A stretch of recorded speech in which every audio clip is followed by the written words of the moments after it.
Good evening, everybody, and welcome to the Professionals. Tonight, I am your host, Graham Nolan. The Professionals is a show that bounces from each one of the Bros channels, and tonight it falls upon me. And we're going to discuss something that's very topical currently, and it's only going to get more topical, and that is AI, artificial intelligence, and its use in art, in whether it be painting, storytelling, comics, or even script writing.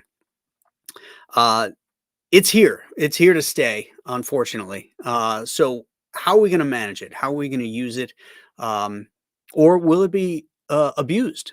We'll find out tonight when the bros weigh in on this weighty topic, and I'm going to bring them all in at once because none of these guys are AI. These are real human beings who have worked their asses off their entire life to develop their skills so that they can do the things that a lot of people can't. And so here we go. We got Mr. Andy Smith, Mr. Dead Ringer, the Tooch man himself, and of course, Aaron in space, Lepresti. Hello, gentlemen. It's good to see real human beings and not AI people. That's right. That's right. It's a pleasure to be here and to really be real. And to keep it real. Well, as real as you get, right? That's right. I don't know, Aaron. How do I know you're not that Star Trek version that we're talking to just wearing a hat? Because I don't have hair. Oh, now we know. Okay, yeah, the real one. Because any AI version of me would have hair. I can guarantee you that. That's right. Okay, well, now make it a mandate. If you're going to AI me, give me hair at least. That's right. I want to show you something that I think is very scary about AI. I did a little research. Look at this. Can't draw? No problem. That right there insults me. That right there insults me. I know. Exactly. Now, what is the name of this website? What is this? I didn't want to give it any. Oh, that's fine. It off. Yeah. So, okay. There's quite a few of these comic book AI sites that you can go to. This one seems to be the biggest, and it's shit. I'm assuming you typed in Spider-Man prompts and stuff like to get this. No, this is on their website. Oh, this is their this is their website. Yeah. Oh, yeah. Wow. This is what they're showing as examples of what you can do with their technology. Oh, jeez. Oh, boy. And close up. Oh, yeah. I don't know. I'm assuming these are supposed to be sequential panels, not just random individual panels. Well, you know, that's an important distinction right there, is that this is a prime example of why you can't draw, no problem. It's still a problem because you still have to figure out the storytelling for what you want in those panels, I would guess, right? AI is not going to think that through for you unless, I mean, I don't know how it could. You've got to make decisions. And if this was some sort of continuity, I can't believe this is a continuity because it's terrible. He's got 6 fingers. Well, you know, you can't have everything. That's the least of it. There was one where Spider-Man's leg was disjointed. And I don't mean like exaggerated. I mean like it was hyperextended and bent the wrong way. Look at that lower right-hand panel, though. Look, he's got one hand floating in space. He's got 6 fingers on his right hand, and then he's got like Cyberfrog feet on his left foot. And they're promoting. Oh that. That's wow, yeah. Damn. Oh my God! Look at that foot. There's a fucking hand here. Yeah, and there's a hand floating. Attached. This is on the front page. This is on the front page of their website. First off, right under the sentence that says, "So you can't draw, no problem." I'm seeing a problem, guys. Yeah. Well, not only that, but I guess Peter Parker's a black dude. Well, he is now, of course. Yeah. Look at the one where he's sitting here in the panel in the windowsill. His hand has melted on the ledge. It must be very, very hot. Yeah, exactly. It's a hot summer day. And he had a run-in with the Yakuza, so he's got missing his thumb on his left hand. Holy shit. God. But you know what? This is in its infancy. And you know, this stuff will get worked out. Yeah, you're absolutely right. I don't like to say it, but you know, it's technology. Remember when the the web first came out. Hardly anybody used it. Had a dial up. Eventually all that stuff gets worked out. Sure. I fear this might be the most. Let me pose a question to you guys here. Do you see a benefit to AI in respect to your work as artists? And do you see the abuse of it? Let's start with you, Andy. Yeah, I mean, a benefit. I think for me, I just think it's too. It is Aaron Judge. Yeah. It might be. That's who they pulled the picture from. Yeah. For me, I'm I just sorry, can't Andy. see Go you. ahead. No, I was going to say, for me, I just can't see using it, period. Because looking at these examples, maybe it's like, oh, that camera angle, maybe I wouldn't have thought of if I typed in like Spider-Man swinging or whatever it is. And maybe I'd go, oh, that's kind of a cool camera angle, or, oh, that background's kind of cool. And I could see using it maybe, I guess, kind of as a tool that way, kind of like, look, we've talked about SketchUp and the models and stuff. And like, I've used some of the cars from there, but I draw over every one. I just don't import You don't just drop a them line art. Right. Just don't drop them in. I ink every single one and add reflections and details and stuff to them, because the SketchUp models are, well, I guess there's a way to make them really good. I don't know how. Yeah. So I just go for the most basic things. I don't want to draw over it. That way you're incorporating it into your style so that it doesn't jump out at you as, an asset that was just dropped in. Right. Exactly. Like, you could go through First Man at volume 2, and there's cars in there that I drew from scratch, but then there's cars in there I pulled from SketchUp and, placed in and inked over and stuff.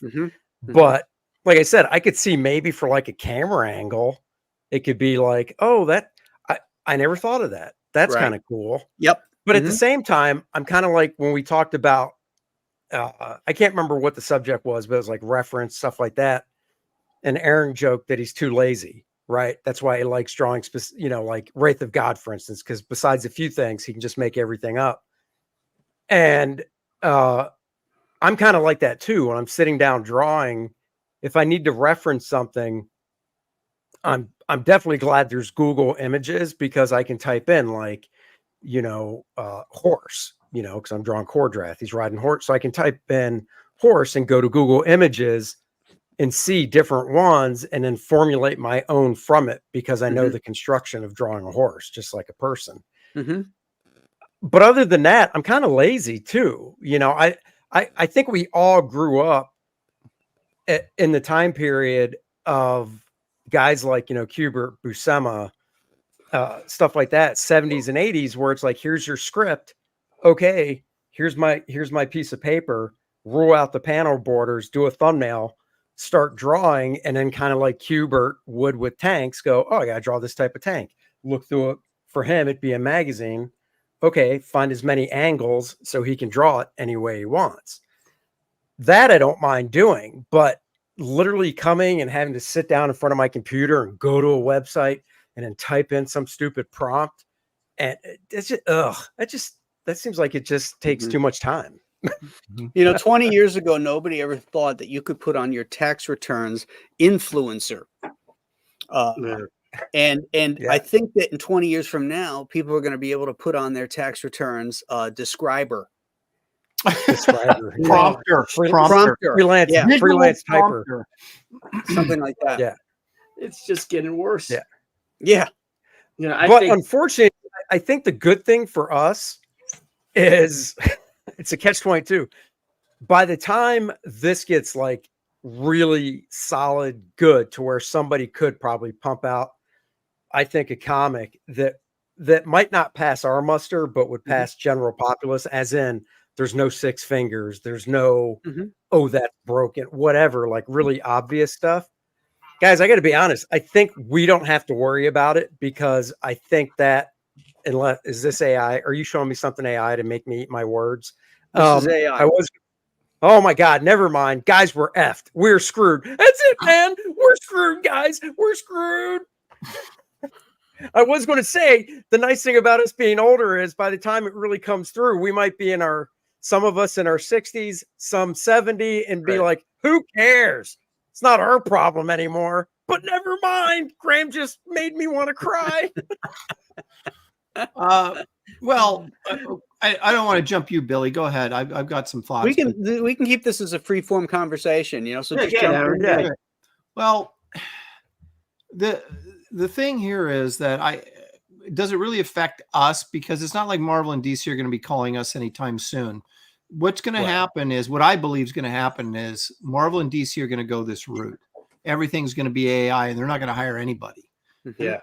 They're just going to, and then we'll see if the whole copyright thing, if they start imitating Jim Lee and doing new AI Batman stories that look like Jim Lee. Where's the lawsuit? Is there going to be, is there ever going to be any restrictions put on this once it actually gets good enough?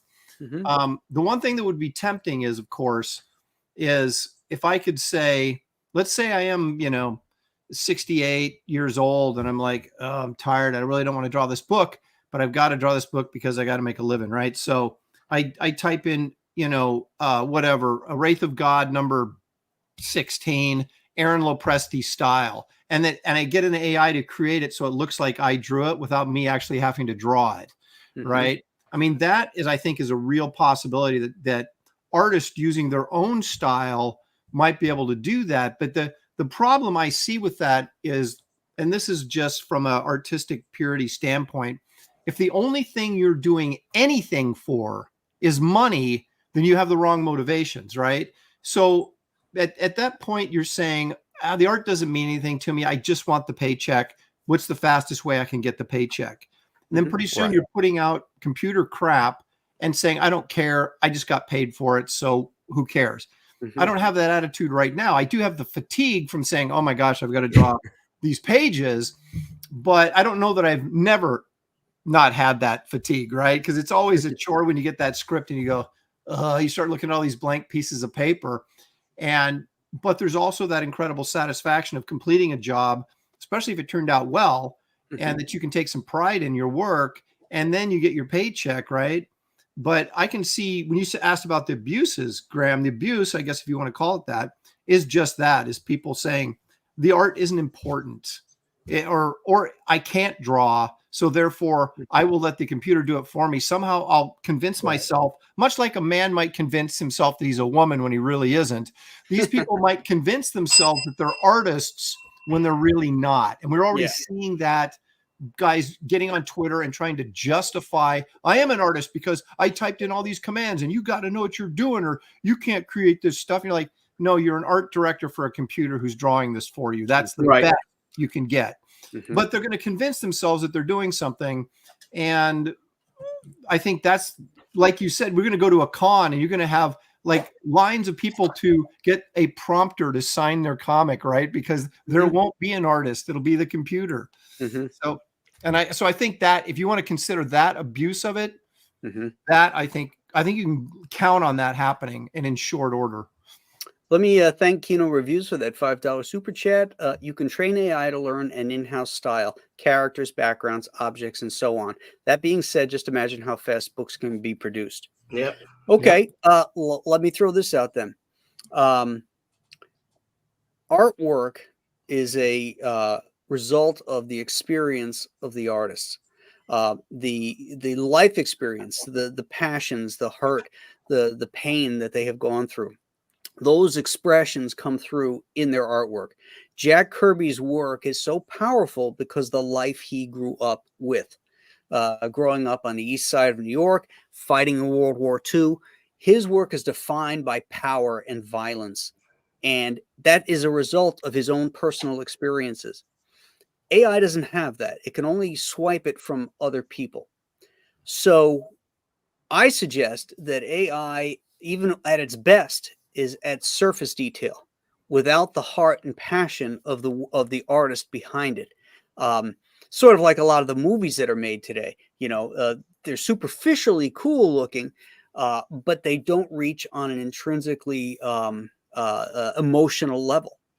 And so I'm going to just throw that out there to you. that that's what AI is going to bring to comics is unbridled mediocrity. No, I absolutely agree. And you look at, I- I even see this with Yeah. digital painting, which I'm not a big fan of, but I understand the use of the tool, you know. But if you look at digital Right. painting, there's a certain brush stroke that you get from your program. Okay, I'm not talking about AI. I'm just talking about guys that digitally paint, right? And there's a certain look, and you can almost always nail a color picture and go, okay, that's a digital painting. I mean, you can always see it, and that's because everybody who lays down a brush stroke, from Joe Jusko to Robert McGinnis, that they have their own, basically what you're talking about, their own individual style, their heart, their passions, whatever, go into, and their likes, how they want that paint to lay, what they're trying to get out of it, right? And so that individuality is going to be completely lost. Even if you're looking at different styles, AI styles, they all, to me, look the same. They're super polished, they're super shiny, they fool the naked eye, but they're soulless, and they have nothing to say. They're just presenting an image like a piece of porcelain. And I can't tell one from another. I can't tell one prompter artist from another. It all looks the same to me. Or I can look at Art Adams or Walter Simonson or Frank Miller or Graham Nolan or Billy Tucci or me or Andy or anybody and say, oh, that's Andy, that's Graham. You know what I mean? Right. But you're not going to be able to do that with us. You're going to get a general sense of, oh, this sort of looks like a European style comic, but I couldn't tell you who drew it because the computer drew it.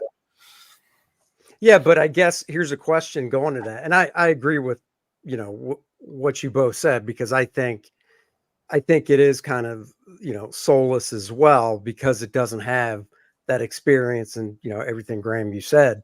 But I'll be honest, if somebody just showed me this, I wouldn't right out of the box go, oh, that's AI. No. Right. Right. So it's bad storytelling. Yeah, no. There's really nothing happening here. No, nothing. But if you just looked at each panel individually, I would just go, oh yeah, like Aaron said, I'd go, oh, it looks like some, a European type, something you'd see in an album. But that's what I mean. Once you get enough of this stuff, and it's like all the European style, all the Jim Lee style, all the, you know what I mean? We're gonna be able to start pegging this stuff, I think, and going, because it's going to have that soulless quality to it. But I don't think, I mean, and once again, I could be 100% wrong. I just couldn't see a company being so brazen where they're like, yeah, let's, oh my God, AI, somebody will develop something to where it's like, oh, you can type in these prompts and it spits out a page. And maybe you and I would be able to look at it and go, oh yeah, it looks like Jim Lee, but that's obviously AI. Whereas, the casual reader might go, oh, sweet, Jim Lee's drawing again. Right. I could see somebody, obviously, back end that creates the AI stuff, so you can do that. But man, if Marvel or DC in our lifetime tried pulling that crap, I'd just be shocked. I think they are going to do it. I would be shocked, Andy. I think they're working on it right now. I think if they worked out, take it to the acting thing, right? Whereas at some point they'll be able to go, hey, Marlon Brando, let's get him in this new movie. We can do it AI, right? If they work out a deal with his estate to where he gets royalties and stuff, payments, I mean, okay. And I would say the same thing. If they were to do that with like Jim Lee, I would hope that they would work out some type of deal with him, and then in perpetuity after he goes, and if they keep doing it to where royalties keep being kicked over for the book. Don't you think not necessarily a page rate? Huh? Don't you think they'll go ahead and do it until they get caught, though? You know what I mean? Yeah. They're not gonna, oh yeah, they're not gonna of ask course. permission Always, first. Someone's gonna have to sue them. Yeah, don't ask permission. Do it. Apologize, and then work out a apologize when you have to, and pay up. And they're going to do it in a way though that you can't prove that it's totally all Kirby, because they're going to have different inkers on it. You know, that they'll pull from different inking styles, switch it up with somebody else in there thrown in. It's like, this is not a Jack Kirby building. You know, that's Right. what I think. This is not a Jack Kirby female face. This is a Romina. Well, and that's female. just it. They could, because you're right, Billy. They could, if you look at it from a real world type comparison or analogy, you take Neil Adams and you look at Rich Buckler, right? Mm-hmm. Who Rich did Kirby on Fantastic Four stuff, did Neil on most of his DC stuff. Yep. Was it exact? I mean, there were certain jobs I looked at, you know, younger days and go, oh shit, Neil. And then I was like, oh no, that's Rich, inked by Dick Giordano or whoever, Right. that could give it that finished polish. But I mean, Billy, you're right. It's not like Neil could go, man, you got to kick me some royalties for hacking my style. So yeah, I mean, if they go off that analogy, then yeah, they can be like, what? We just created this. Why do we have to give you royalties? Yeah. Well, right now, AI is not copyrightable. It can't be trademarked, you know, Right. so that's why you can create anything on AI and use it to your heart's content. Yeah. Because it hasn't got caught up. So what happens when AI is being used to illustrate a Spider-Man story? They will. Yeah. We got to face it, guys. I mean, let's address the 800-pound gorilla in the room. It's really going to happen. It is. Comics are going to gonna go happen. AI. Mainstream comics are a majority of comics. I can see Dynamite doing it. I can see these new publishers. Oh, smaller publishers? Hell yeah. Publishers are going to do it. Everyone's going to do Bigs are going to do it first. They'll have no, I think a small technology. one, yeah, and the bigs are going to do it, and it's going to get good reviews. They're like, wow, this actually is really good. If they do something maybe the smart way, and they do a Kirby style, and they make this big announcement, and they pay the Kirby estate money for those pages of sorts, just like a page rate that they're going to give them, and they don't have to do anything, and the scripts will be very detailed scripts. So write your scripts, right? You know, top panel. Well, scripts are being done with AI. Right? Well, I was They're going gonna start writing AI scripts too. You Like, write I was an going AI to say, script, I think that AI scripts could come down the pike faster than the art, because and I don't know any of the coding computer stuff. So, you know, if somebody in the chat's like, that's not how it's done, that's fine. But basically, if somebody were to input just the first 100 issues of Fantastic Four, right? Just the first 100 issues into AI, and then you could basically type in prompts for a new story. Obviously, it could only contain this, I assume, the specific characters that were mentioned. Unless you prompted make up a new character that's a combination of, like, you know, Galactus and Terrax or whatever. Point is, oh yeah, I easily see AI writing scripts. No problem. Well, that's it's already going on. I watched one of the top entertainment lawyers in Hollywood do a presentation last year on YouTube, and Hollywood is already utilizing it for plots, to run things through AI for plot ideas. And the thing that they're arguing out there, the lawyers are, is if AI pulls ideas from existing scripts, which is what it's doing anyway, because it's not creating anything on its own. If it's pulling concepts and stuff out of scripts, and you can say, well, this came from this guy's script, then whoever's doing it has got to pay royalties. And that's what they're fighting or trying to get through the unions out there too, is to make sure that the writers are getting compensated for ideas that are being used or utilized by the AI. Yeah, right. It's going to be a hard battle, but again, it's going to take time. But you know where it's going to start? I think it's going to start with the first books will be things that were movie properties, say Sonic the Hedgehog, that were animated, say, right? They're gonna copy it in that style. They'll have a script. Someone will write a script of the art. I think the art's gonna come first. I think they're gonna still keep writers, at least until it goes completely AI. But I think they're gonna do things. I could see maybe the Turtles. They do an adaptation of the Turtles TV show or movie or something like that. I could see it with Disney properties, and they're gonna do Snow White as the animated Snow White. If that it was from 1937, they're gonna do that.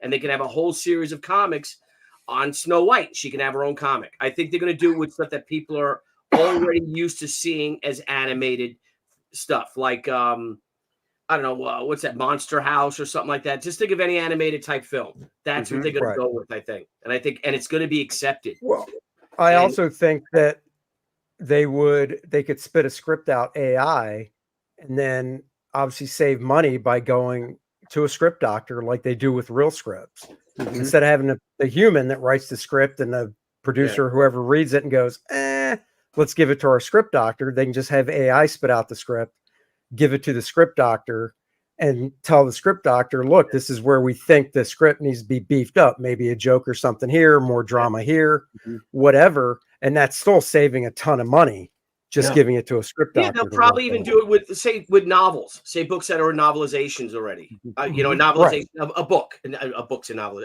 a novel. So they're going to do Old Man in the Sea, say, right? AI will then write a screenplay from Old Man in the Sea. I think that's what they did with Maltese Falcon. Whoever the producer was, forgive me, he just had his John Huston, had his secretary copy. Had a secretary just write the book, turn it into a script. Yeah, and she did. Really? Yep. Oh wow. And that's what's going to start happening. You're going to have your scripts are going to be like that. It's going to be the entire film laid out, and then, as you said, maybe they'll bring it then to a script doctor. But that's good enough. Look at the shit they're putting out now. The movie, the cliches, the TV series, how awful it is and idiotic. Yeah. Video games. Let me catch up on some of these super chats. Robert Romano for $4.99. If AI floods the digital art market, the value of real hand-drawn art goes up necessarily. Backers support artists and quality over quantity and speed. I hope he's right, but I don't know.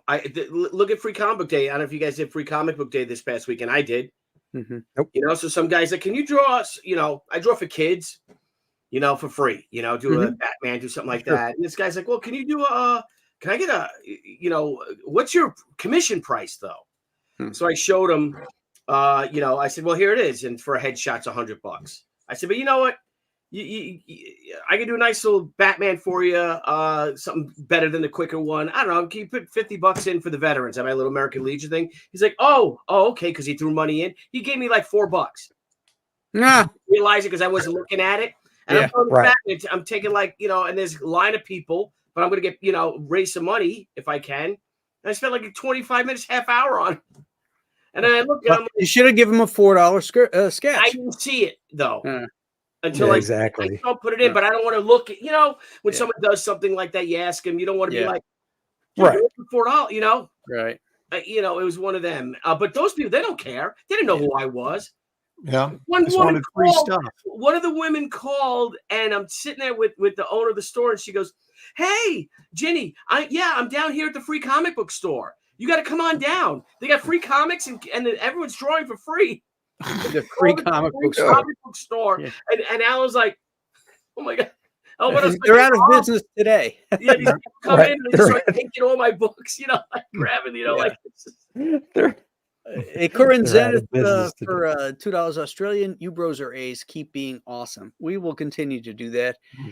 Kino Reviews for $5. They use AI for scripts, checking for diversity ratio of male and female, gay or other. Chris Gore had an article about it a few months back. I believe that. Yeah, I believe that. Absolutely.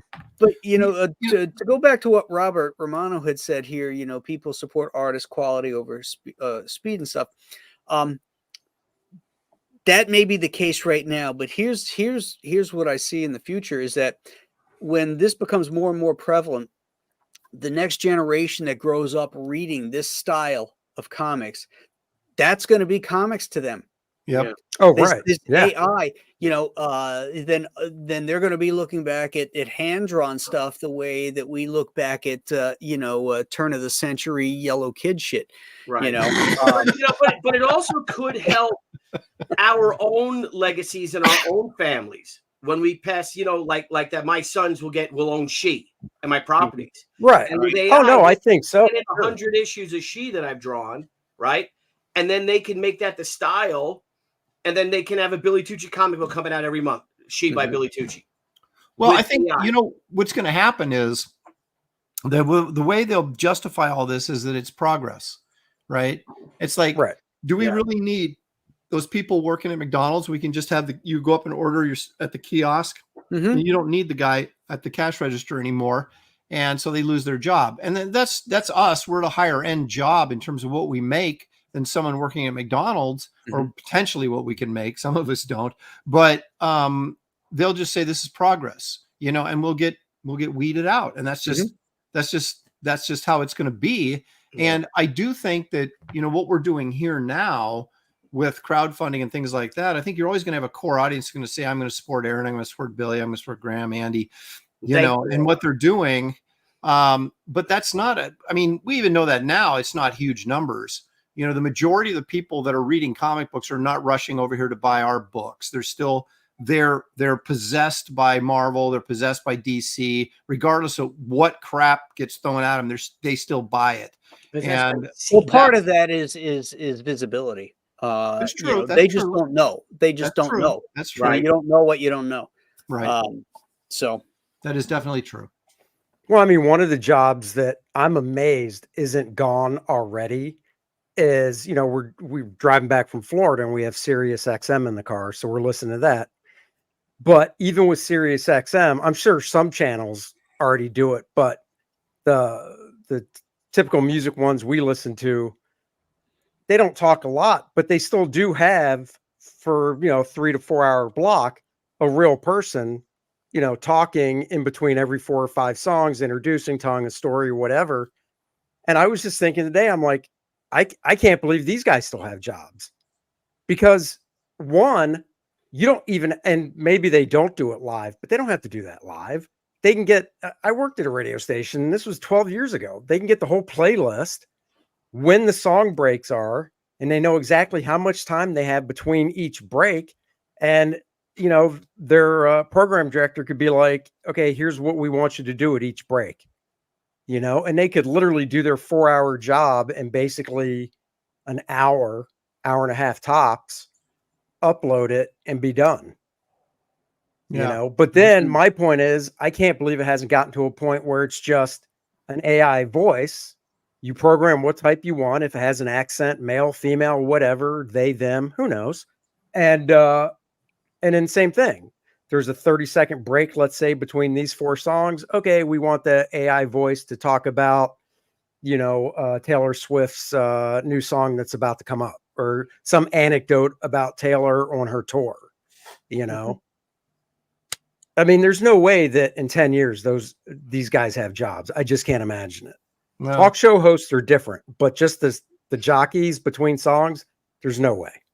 And the other interesting thing, getting this back to comics, and it goes to Robert Romano's point, is that we are of a generation that, and even people probably back to maybe 40, maybe 35 would be pushing it. But whoever grew up, your last generation of paper readers would be maybe the Image guys that grew up on Image Comics. So I don't know, that'd be what, 20 years younger than me. So yeah, probably around 40, right? And they grew up in a world that everything was paper, right? Up to that point. And then digital stuff started coming in after, the Image boom, let's say, the early 2000s, digital stuff started coming in heavily. And so even if we're 10 years from now and everything's AI, right, and we're still grinding out these books, either through crowdfunding, or maybe a different platform has emerged at that point, we're selling directly from our websites, whatever. And are there enough people of our age or are part of that generation that still appreciate the fact that an original art means something? Like, the pages or the sketches I have hanging on my back wall. Sure. All those are original pieces of art from artists that I like or admire, but I grew up where that was a thing. When you grow up in a completely digital age, like, we were just looking at Jorge Jimenez doing that new Batman costume that we were sort of making fun of last night on Kings. That guy draws all digital. Most of these young artists, everything they do is digital. If you want a piece of his original artwork, you get a one-off print and you pay $400, and it's a print and it's signed by him and it's a one-off, allegedly. You'll never see another one of those in print. So that's your original art, but it's not original art. It's a print. It's a lithograph. It's it's like fine artists do. They make the painting that, you can buy the painting for $60,000. or you can buy this serialized lithograph for $1,000 and I'll sign and number it, right? That's essentially what comic art is going to become in very short order. So how many people are going to be left that original art, having that the drawing that went into the comic, is that going to mean anything to, right? Because if you grow up in a completely digital age without that, it doesn't mean anything to you, probably. Well, it didn't mean anything to the companies that produced the stuff back in the 30s and 40s. It was true because it's the ends. The end product is everything in a commercial. The discussion of artwork is really irrelevant because it's really the final product. It's the comic book. It's the story. It's that thing.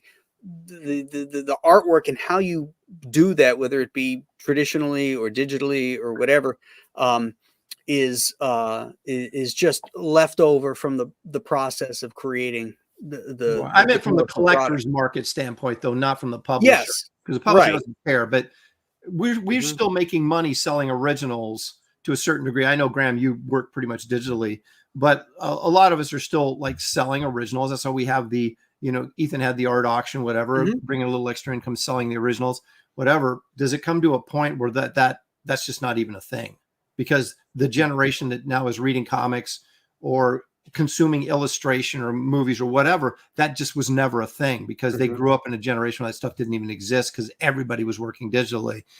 And then we're still hanging around going, yeah, but Sonny, look at this page I drew from Sludge back in '93. And they're like, who cares?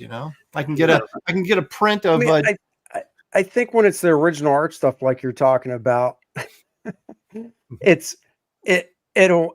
think that will come into play, but I think it'll be basically either towards the end of our runs, if you know what I mean, or after we're gone. Probably. I think in our lifetimes, I think we're fine with it. I'm like Graham, I don't sell my original art. Am I going to do that forever? No, I'll probably in 10, 15 years, probably start selling it. Cause then at that point, what am I holding on to it for? I mean, I held on to it for a reason. Or, if somewhere in that 10 to 15 year time frame, it looks like, oh no, this is go time now. Like, feels right, sell it. This is the time to do it. I would. But I think for the future generations, I think it's just going to go, Yeah, we leave our artwork to our kids and our family, right? And they won't even be able to liquidate it anymore because the audience won't even exist and they don't even care. Right. So I have these flat files full of my dad's original artwork or my grandfather's original artwork. There's just no market for it. And Aaron, now realize by the time we're gone, it's going to be like Mad Max. Fuel's going to be at a premium. So they're going to be like, thanks, Dad. I got burning material now to heat the house. That's true. That's true. So it'll take on a different kind of value. Right. Well, now here's a suggestion. This is the most depressing episode of the Bros ever. I haven't shaved my head in 2 days. You think I can grow an afro? Come on now. It's reality, though. I mean, we've been. It is reality. It is reality.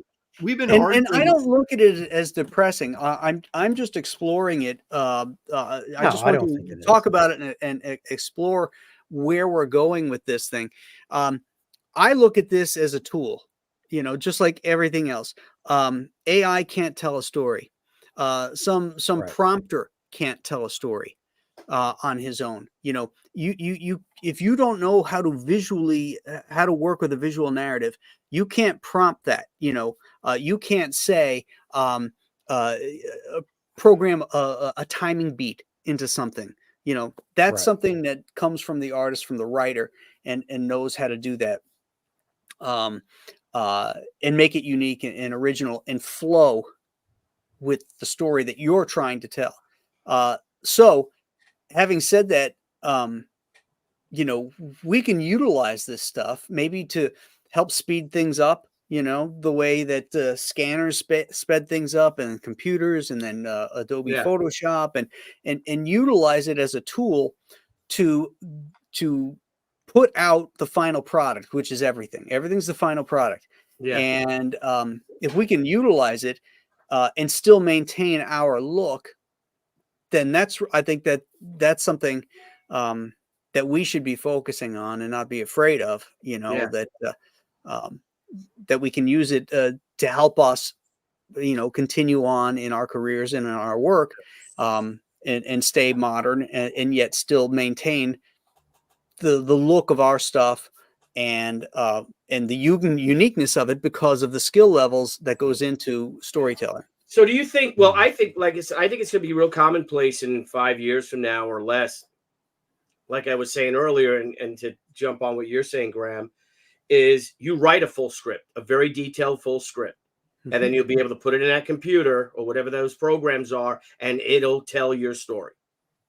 It will tell that script. And if you don't like a panel, you rewrite a panel, you pop it in. Mm-hmm. Yeah. And it's Well, gonna make what we're talking about, the detail, you're talking about so much detail, like, you have to tell it everything in that panel. So Graham is the sitting in amount of his basement. work that you're doing to tell that computer to do that, Joe Kuber could knock it out.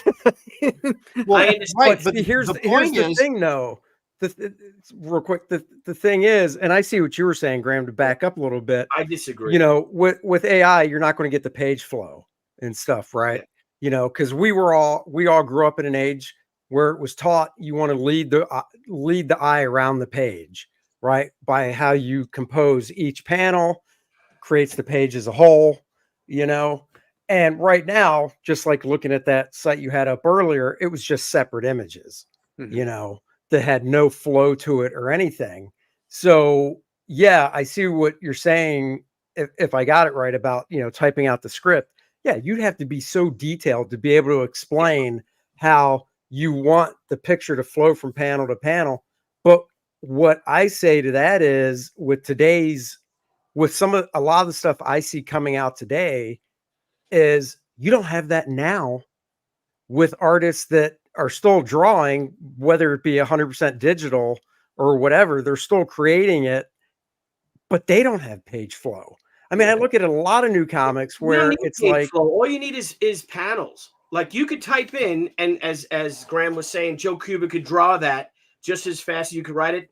I disagree, because you could type in double page spread, bird's eye view, the Battle of Carthage, right? One lone Roman soldier, whatever his name is, because they already know what he looks like, is riding Bucephalus, his horse, his white horse, charging towards 10,000 Carthaginians. And the reflection of the horse is streams towards the enemy from the sun, that he's lit from the sun behind and 100 yards or so between him, whatever, behind him is an entire Roman legion, Scipio's legion of centurions. The field is littered with dead bodies of both Roman and Carthaginian alike, interlocked in mortal combat to the death. There are dead carcasses of horses lie about. Spears are sitting in the ground. Thousands of arrows are laying out there, right? I just fucking wrote that thing, and I could write that panel in 10 minutes, and that thing will generate it in less than I wrote it, and I've got a fucking page, a double page. Yeah, and you know where you made your mistake? You said 10,000 Carthaginians, and the computer is going to render 10,000 of them. And right, they're going to be.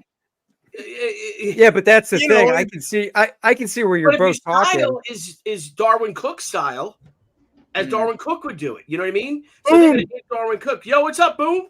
So, fellas. Yeah, if you could incorporate. So I guess, Billy, if you could incorporate at the very beginning of that, I want it in a Darwin Cook style, or Jim Lee style. If you could incorporate that, right. If you could incorporate that into the beginning and it spits it out, because the AI has enough information. If you said Jim Lee, to go, oh, Jim Lee would do a 2-page spread with that many air quotes figures this way by, a lower eye level. So it's like just a little bit above the top of their head. So you're just seeing lots of spears or whatever weapons stick up to give the illusion of the 10,000. You know what I mean? So I see what you're saying. You're right. That in the foreground, is like I said, Scipio charges through, a bunch of, looking from behind the horse with a bunch of spears in the foreground. Behind, he's racing towards you know, 10,000 Carthaginian warriors. Right. Fires billow up from pots behind, you know, behind the you know, filling the sky like it looks like a scene out of hell. And that thing goes, blah, blah, blah, blah. So that's something that we have to get used to, because that's the future of comics. No, And it's not. film It's not. and music. I'm telling you, that's It's the not. Yeah. It's well, not. the insulting thing about this, Dan, and then I'll let you take the floor because you just got in here. But the insulting thing about it, and that's just it. It opens the door for people that can't draw and can't write to take jobs when they don't deserve those jobs. And I'm sorry if I just insulted people in the chat, but that's life. I tell these, I've got my daughter's last year of college, and I'm talking to all these kids that are taking design and graphic design, right? And I said, you guys are in real trouble, because 30 years ago, 40 years ago, if you went to graphic design, majored in graphic design, you had to have artistic talent. You had to have vision. You had to have all these things that would separate you from the other people. Now it's all done on computer, and you guys are all equals. There's no way you can't do anything better than that guy, because you're all doing it the same way, and you're not really maybe all that artistic, and you're just crapping stuff out, but it all looks the same. So how do you get an edge on the other person? It's not by working hard. Maybe it is by networking, but not by talent. And that's where we all got to our point, was by working our butts off. And I believe we all have, you know, levels of talent we're born with, but we had to work our butts off to develop that stuff. That stuff's going all out the window, or that's what I'm afraid is going to happen. That's going all out the window. Dan disagrees with me. Go ahead. I disagree. Go ahead, Dan. I disagree. I think what's happening right now is hold on. What was that? You dropped my stapler and broke my. That's great. Fix it. Here, real quick, Dan. Here's what I love is the three of us can laugh because we have adult kids. Yes. Mine just turned Yeah, 21, as I said. So we all know that. We all know that you hear a noise and you know your kid's around somewhere, and you go, "Hey, what the hell was that?" Yeah. So no, what I was going to say is, this is the beginning. It's the sky is falling period, right? But you already said why it's not going to work in the long term, Aaron, and that's the homogeny aspect of it. And what I mean is if everybody has the same tools, and there's this sort of happening right now of people go, look at my art, because they put in a few prompts and whatever. But the thing is first off, I don't know about you guys, but I can smell AI from a million miles away. Yeah, right? We were talking about that earlier. Yeah. No, I missed it. I was in traffic and then eating a taco very fast. The other, where I see the future of AI, and this is what is exciting to me. I worked with this director who was also, he writes his own material, and he's excited about AI in general. But when someone does it the lazy man way, which many will do, Remember how many people thought they were going to do black and white comics? And then it went away. Like the cream rise to the top, and the rest fell out. That's going to happen in these beginnings. There's going to be everybody that thinks they're this AI wizard, and they're not. But this writer, he put this idea in my head. So he is using it as a tool. And I'll talk about how a writer can use it as a tool and how an artist can use it as a tool. As a writer, he creates characters. He says this person is this, and this, grew up. Here's the criteria, their pet peeves, their like their stats, like you were playing a role-playing game, right? And he feeds those into the AI.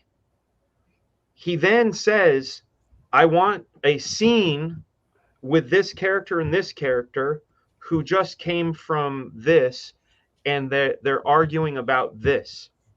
The AI will take into consideration all the personality traits and all the things that these archetypes would do, and it will write a scene. And especially if you're specific about what you want, if you ever take Robert McKee's seminar about story, or even read his book, he talks about how the beginning of a scene and the end of a scene, if it's a polarization, if it starts on A, it's got to end on B. It can't end on A, otherwise it's a non-scene. So if you have a destination for the end of your scene and the beginning of your scene, character archetypes, and you plug it in, the thing will write it for you, but it writes a draft, right?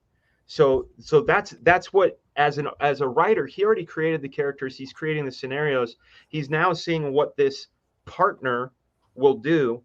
Then he takes that as a draft and says, yeah, that sucks, but hey, that's pretty good, and works with it. For an artist, I thought, wow, this is really cool. This gives me options of color palettes that I may not have thought of. Or, hey, you know, I wonder what a hair dryer and a dinosaur would look like together. Oh, that's a neat springboard. You know what I'm saying? And you use it as, what did I call it? An inspiration engine. Like that if people were to use it as an inspiration engine, much like we do with Pinterest, much like we did with the morgues of the old days with our files of things, it's just quicker and faster.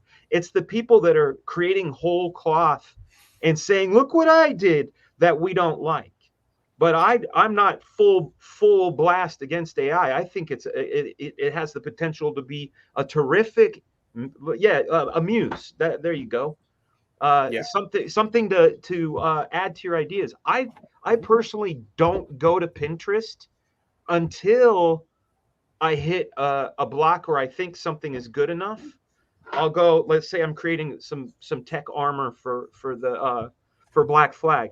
I'll design up a suit, but then I'll go. I'm gonna go look up helicopter parts, and suddenly I'm like, oh shit, that would be badass as a shoulder pad. That would be really cool, is like the back part of his thing. And I use it as sort of like the sugar on top. So that's where I think AI can work. I know this guy says we're 2 iterations behind. Nah, man, I'm up to date. I see what they're doing, and they're trying to do it with storyboards too. The problem is what human beings are attracted to is human nature and authorship. What do we like about the artists we like? Is it super hyper specific? But if we're all using the same tools to create that same output, it's going to be homogenized. So it's going to be the people that use it and use it with their soul, because that's what we do, that are going to rise to the occasion. I definitely don't want to be left behind. I mean, I could be slinging the ink and using the iPad, but I was resistant to digital stuff for a long time. But now I use it as a tool. Right. Well, that, you know, I mentioned that earlier, you know, that these are tools and we have to embrace them and utilize them as best we can, and yet still keep our originality and our styles, you know. Yeah.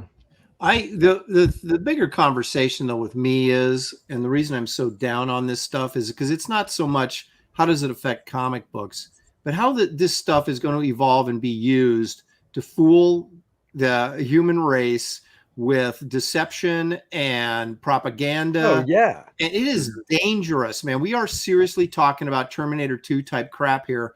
Yeah, and, you are. And this is, you know, whether we use it as an art tool or not, and hey, it made me more efficient, that's great, but that's not where this is going. And that's why I reject it on every level, because I know where it's going on the toothpaste is out of the tube though, dude. You know, yeah, but it's almost like you're not going to drive the automobile, yeah, because you find it disgusting, the internal combustion engine, so you're going to stick riding your horse. Hey, Aaron's no eco crazy. Where I think it's going to go is it. Yes, there's a very huge power to deceive us. That's why I think there needs to be some sort of like the Wild West, you know, it was lawless, and right at this point, this is kind of a lawless thing. There needs to be like a made with AI sort of, you know, certification and. Yeah, but do you trust anybody to be honest anymore? Yeah, no, but I don't. What I'm saying, but I think what I see what you're saying, Dan. But I think what Aaron is saying is somebody gets really good at it, like and goes, hey, we're going to have the president say this.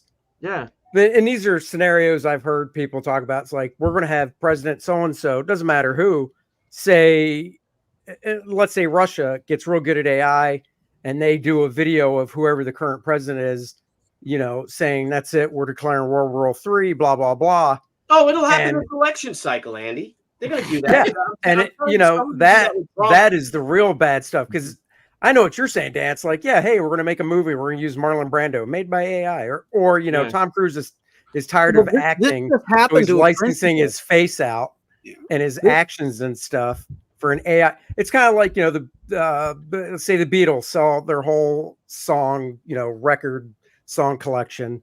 And Tom Cruise goes, I'm tired of acting. I'll sell my likeness for every freaking movie I've done, every commercial, every whatever. I want, whatever, $1 billion, whatever he wants, right? Yeah. And if a studio goes, so you're saying we give you that, we can make as many Tom Cruise movies, your likeness, blah, blah, nobody will be able to tell because that's how good AI is. And Tom's like, yep, go right ahead. Sold. Tom Cruise is going to want to look like he's 40 years old in all of his movies. He's going to be a bigger piece. I want to hear what soft lens. I want to hear what Graham has to say. He said something happened with a principal.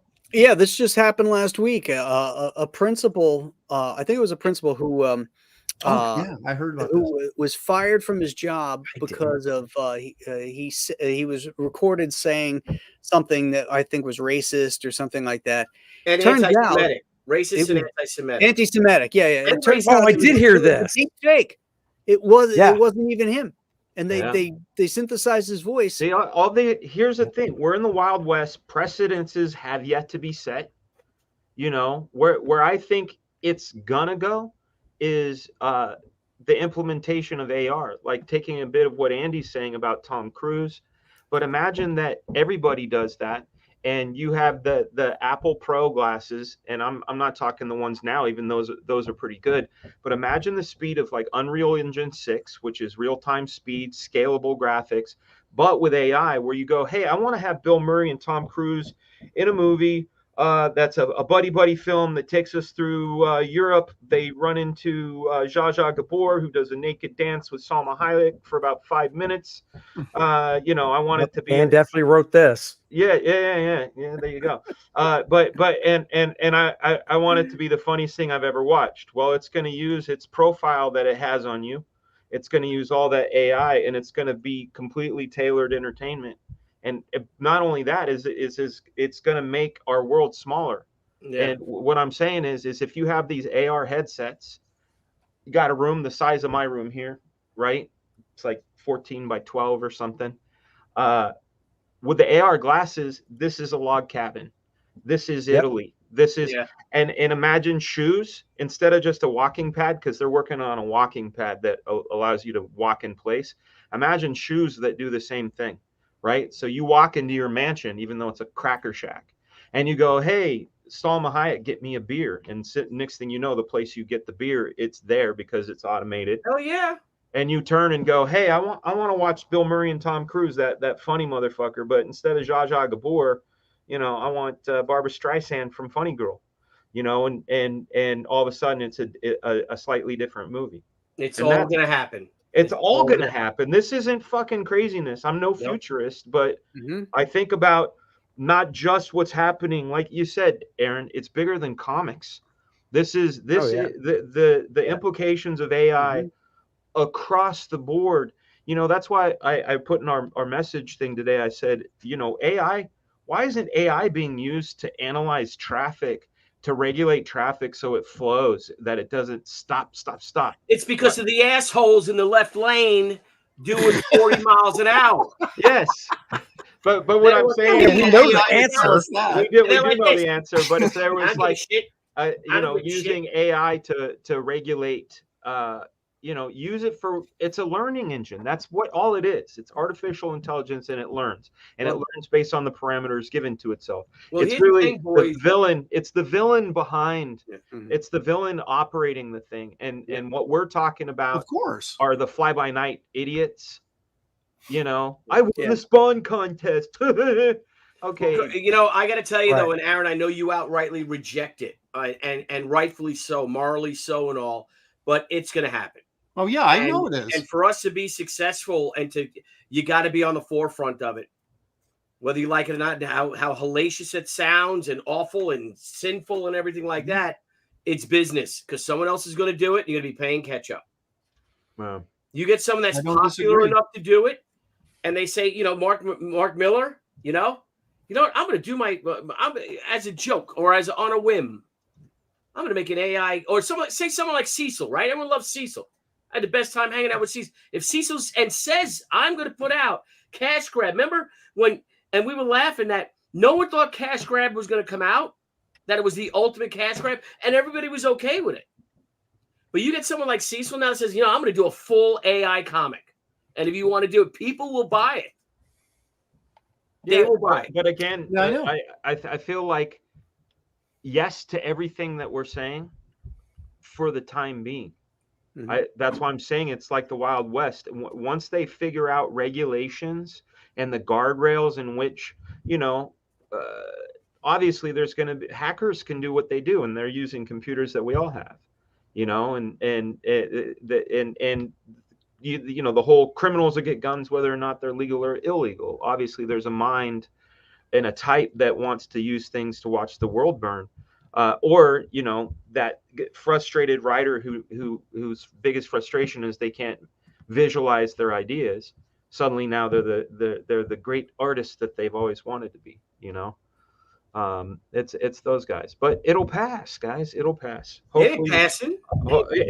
No. I mean, I'm talking about the assholes.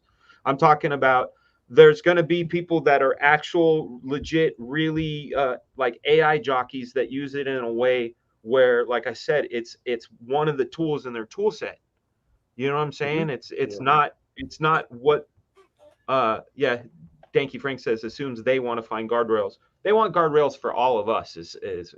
That's how stupid I am. They want guardrails for all of us, but it'll reduce, I think, some of it. But so how do we create like a massive virus that infects every single computer in the world? If we go back to 1945. Yeah, if they can come up with COVID, they should be able to come up with a computer virus. Exactly. Like there's not something out there that we just don't know about. No, that's true. Well, I don't know. I mean, the reason that the Iranians haven't been able to fully weaponize their plutonium is because the CIA put a bug in their centrifuge into their computer system, and it set it rotating at the wrong speed. And for years, they're like, "Why can't we enrich this uranium?" And they found out finally. I don't know, man. I think we're all headed for Wall-E. We're all going to be fat losers who never want to do anything, and everything will be done for us. That's the thing that's that's most of the comic industry now, Aaron. True. Yeah. But again, I'm talking bigger scope than just comics. My problem with all of this is it takes away our humanity, and we have to put less and less into something to get something out of it. And then it's like, that is not a good recipe for mankind in any regard. Even if you're talking about the arts on the lowest level, and then what could happen politically and culturally is up higher. People are becoming lazier and lazier and lazier. Look at the generation of young people. They have no direction. They have no ambition. They don't think anything. They can do anything. They haven't learned anything, and they're not doing anything. What about the motherfucking protesters, right? I knew it. Demands. These are our demands. Wait. We want what? Gluten-free food, no bagels, right? Because then that's kind of like we're supporting the Jews if we have bagels. Right? What the fuck?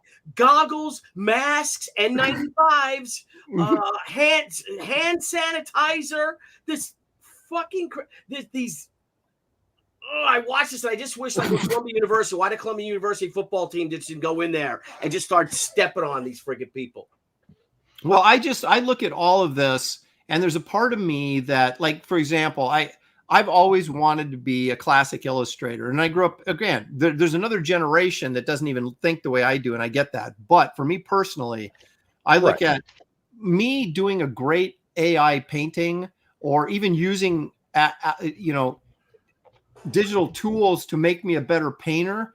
It's like, I don't get the satisfaction of actually overcoming this obstacle and doing it on canvas and going, I finally did it. I finally achieved this goal. All that stuff becomes too easy because, well, I can't do it myself, or it's too hard to do it myself. So I'm going to get a little help from the AI, get a little help from Photoshop, and I'm not trying to say these are bad tools or whatever. There's obviously a place for them, but it's like, but I can't function. I can't go forward as an artist if I don't have the incentive to overcome something and to achieve a goal. I mean, that's just how I'm built. And Well, I look at all this that's stuff. your goal. Making it easier. That goal belongs to you, though, and right. That's the thing. It's like my biggest problem is I don't feel like there's enough time left in my life to do all the things that I want to do.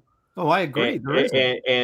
And I go, okay, well, there's like 5 projects that I have that like they got to get made, and eventually I'll probably have to hire somebody to do them because I can't, multiply myself.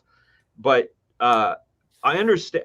I feel like I have a toe in that same generation of, you look at a Dave Stevens line quality or Bernie Wrightson, in the 70s, the control of the brush, and you go, oh, I wish I was that good, and I want to do something that inspires like this, and I know that drive, but there's also the like, fuck, I got to get this idea into the world. I got to get this thing into the world. You know what I'm saying? So those things speed things up. It comes down to a point, though, where I think it's going to come down to a point. We talked about this earlier, that it's what's more important to you, the art or the making the money doing the art, and if making the art, if it's always been the money facilitates making the art. Well, it's true, but what I'm saying is that it's like, oh, if I do 5 of these with AI rather than one of them by hand, I can make 10 times as much money. But no. Are you getting it? What satisfaction are you getting? It won't happen. It won't happen. Like here's a good metaphor, and I know you got a couple of super chats too, Graham. But here's the metaphor. They say there's this asteroid out there in space that has enough gold and like precious metals on it to make it's worth like quintillion. Like, I'm not making that up. They say quintillion. They said everybody on Earth would be a billionaire with the value of this thing. And I was like, nah, man, it would basically reduce the value of those things to nothing. Right. And that, and my point with that is and I'll use another metaphor. When Syndrome in Incredible says, I want everybody to have superpowers, so nobody is super. Right. It's the great equalizer. But at the end of the day, what will prevail is that creative mind. That's where I'm staying. I'm staying with that. Yeah, because creativity is not anything that AI can replicate. That's right. Yep. All right, let me catch up on some of those super chats. Let's see. Super chats. $1.99. AI is progress until the power goes out, she says. Kino Reviews for $10. Thank you, sir. You can upload 10 minutes of voice recordings into an AI voice generator and fake any voice you want. Kevin Conroy might be gone, but WB will use his voice as Batman forever if they want. Bye. We saw that recently with the CG Star Wars or Star Trek thing that they made, right? Yeah. And Aaron's voice was on there, and Ethan's, and oh my gosh, crazy. I thought those guys recorded. Amazing. Yeah, then one just popped in. He says, "Hello, guys. Thank you." This is where I think what he's talking about has value. So there could be something nefarious, right? But imagine doing a YouTube channel where you go, hey, I don't need to be on camera. I'm actually just going to write scripts, and it's going to be me saying this shit. And when I go and I read a comic preview from 1982 with Stan Lee being interviewed, I can have it go into that interview doing Stan's voice. I know, for real. You like white chocolate, Anna. You like white chocolate. Why don't you like me? I'm white chocolate. Not a little bit. Aaron's was really good. Ethan's was really good. I thought John's was good too. John's was really good too. Dead Ringer? Come on. Dead Ringer was badass. Oh, that was great. I watched that. That was freaking hilarious. What I'm But saying though think is, about this. Think about what we're saying. What Bell did, I loved because it was fun. It was for entertainment. It was fun. No one got hurt. It wasn't, it was just. But then look at what guys were doing with like Taylor Swift and putting her in porn movies. Oh my God. You know what I mean? And then you're sort of like, wait okay, a second, that's not funny those anymore. weren't real. Oh my God, the but callous. how about going out and committing atrocities and saying it wasn't me, it was AI? Yeah, You well, know? exactly. Now I mean, here's the thing. There's a lot of ideas to mine for stories here, like Black Mirror, the possibilities. But think about that. You could have a whole YouTube channel that is, you script it and it's your voice going over things. You could, you know what I'm saying? Like there's way, I just see it as a tool. I just see it. Well, as a tool. if artists use it to promote their own stuff, like we were talking about, what if I could AI a comic book in my style and then present it and say, okay, I used AI to create this because I'm 70 years old. I can't draw like I used to, but I created a book using my mind and my creativity and used AI to draw like me. Then I see that as a tool, but I see it. But I see other people then are stealing other people's style to create other. Right. You know what I mean? They're not using their talent. They're using someone else's talent. Think of this though. Okay. What if you are 70? Because the AI can already do this. You could draw a rough layout, like a little thumbnail layout, put it in there and tell it what the things are. And then you tell it what style you want that composition in. So you're actually composing it. It's doing the heavy lifting. I mean, you're doing the heavy lifting in the creation of the vibe, but that's what I'm saying. It's the people that are just going, draw it in Aaron Lopresti style. I want a cowboy book in Aaron Lopresti style, but I want to see more than ankle. You know what I'm saying? I also think that we're gonna, again, going back to what Graham said at the beginning, it's another tool. It's a tool, and I think it's gonna be widely accepted when comic artists like us say, you know what, you go there, Fraggy, like the next, the next Black Flag book, Black Flag 2, or your new property, right? But I'm going to tell you out there, I'm going to write these full scripts and I'm putting it, and it's going to be partially AI and partially whatever you call it, fabricated or whatever, but all Dan Fraga. It's gonna look like your style. I mean, AI assisted. People will support your. That's your digital. Especially if people you're transparent. Will buy that book if you're transparent about the process, and you know what I'm saying. Like I think there, for guys like us, I think we should at least embrace it in a way as like I missed it, but as Graham was saying, a tool. You're gonna have to. Because here's the thing. The one thing I wish I would use an AI tool for is fucking backgrounds, man. Like, you know what I'm saying? Like, that's one of the things that kills me on Black Flag is Akira-like destruction in a city, and you sit there and you're like, I'm drawing another fucking piece of rubble, and I'm drawing another window. I'm drawing another window. I'm drawing another window. I embrace it with an extended middle finger. That's all you're getting out of me. But as I said before, it's it lacks the experience of the artist, and the artist brings his experience to the artwork, the passion. The example I like to use is I can prompt AI to say, "Hey, I want a beagle on top of a doghouse, and I want him wearing a World War I cap." And, it's going to illustrate a very realistic beagle, maybe with a water-cooled machine gun on the top of it and everything. Yeah. And hey, that sounds pretty cool, actually. But it will not have the charm of Charles Schultz's creation. No. Right. But the